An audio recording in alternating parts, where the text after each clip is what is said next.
I'm honored to speak to you today as President of the United South and Eastern Tribes and the USET Sovereignty Protection Fund. For me, being in the role of President is not just a title, but a responsibility to our Native people and USET member nations. Leadership, both at home and in my role as President, have been lifelong ambitions of mine.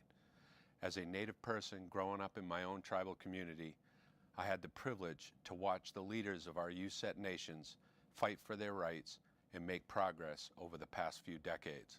I was fortunate to get exposed to USET and tribal leadership at a very young age.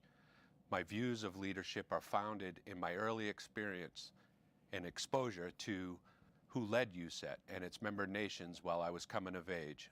My father was in leadership positions of the Penobscot Nation for over 25 years and served as interim chief for a period of time.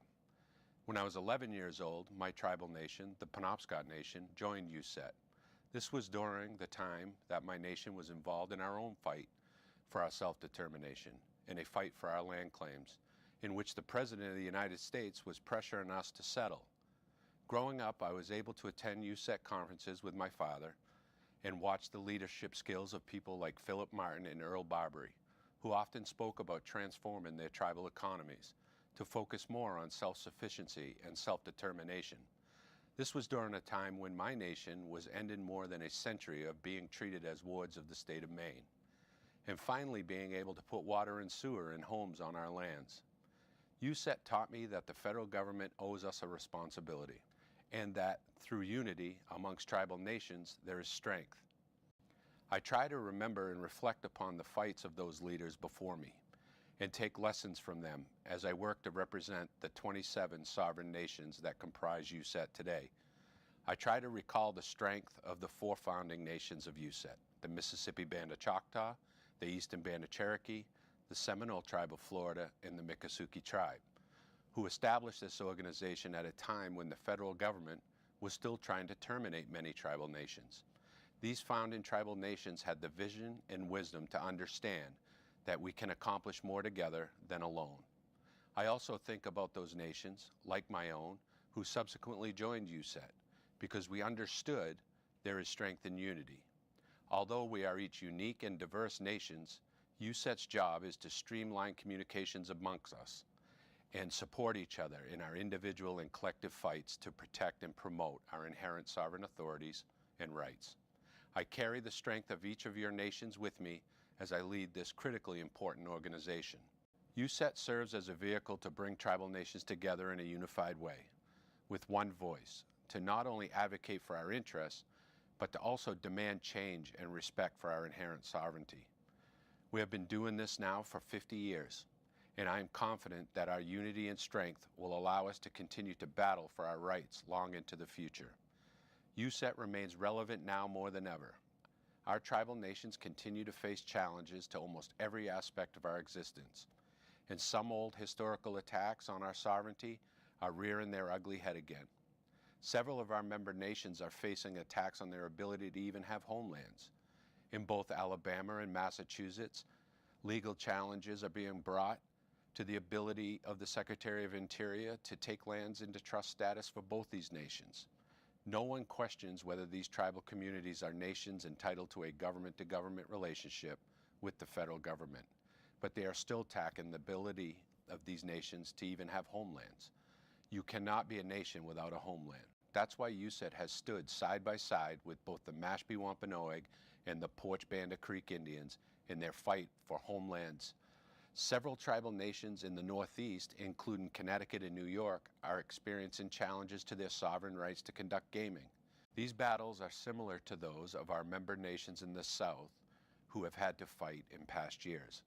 Many of our member nations continue to fight over jurisdiction of waters and against contamination of rivers and waters that we rely on for our sustenance and cultural existence.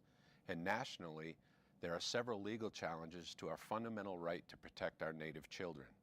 One federal court has now, for the very first time, deemed the Indian Child Welfare Act unconstitutional. Attacks on our homelands, waters, and children are fundamental to our existence. If we fail to protect these rights of one nation, the attacks will only expand to our other nations. We must remain united and collectively battle to preserve all our inherent sovereign rights. and we must continue to educate Congress, the White House, and the federal agencies that our relationship with them is rooted in a government-to-government relationship based in diplomacy, not due to status as a racial minority group. While we need to fight to protect our essential government rights, we also need to advocate for progress in areas that will further our economic development and self-sufficiency. This includes issues from taxation, health care, natural resource protection, hunting and fishing rights, to labor sovereignty and tribal court jurisdiction over non-Indians that places tribes on equal levels to states and local governments. We need to demand a better quality of life for our citizens and stop the disparaging levels of health needs, infant mortality, and average age of death that exists still among Native people. Our founders would be proud of USET's growth and maturation. We are truly now an organization that is regional in nature but has national prominence. We annually testify before Congress, meet with every presidential administration, and work with other regional organizations to collaborate and strategize together. The Senate and House of Representatives leadership now make sure they know our positions on bills before they are voted on. We have a very active policy office located in Washington, D.C., and we have developed our legal defense fund so that we can file amicus briefs in court cases to help advocate for our member nations. We believe in diplomacy and the need to be dignified in our approach. But when threatened, USET will take a strong stance and rally and protest if needed. USET subscribes to the fact that an attack on sovereignty anywhere is an attack everywhere. Bottom line, this organization is honest in its approach, expects the same from others, and is willing to have the tough discussions, all with the spirit and intent of advancing the interest and priorities of Indian country. The success of USET is driven by the leaders of our member nations, and their priorities are our priorities. While other organizations struggle, USET gets stronger because of its leadership and because of our great staff. We have hired a staff that is led by our executive director and made up of some of the hardest working and capable people in Indian country. They visit our communities and understand that their work has a tremendous impact on the daily lives of our people. I am and will always remain proud to be part of this organization that has lifted tribal nations, empowered tribal people, and continues to grow every day and never settle in for mediocrity.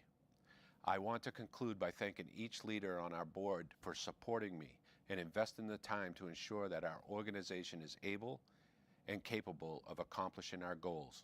I want to thank our staff for giving so much of their time and energy to support our member nation. I am proud of the work that USET has accomplished over the past 50 years and look forward to the future with the strength of our ancestors and leaders who came before us. We have some tough battles ahead, but together I am confident we can win them.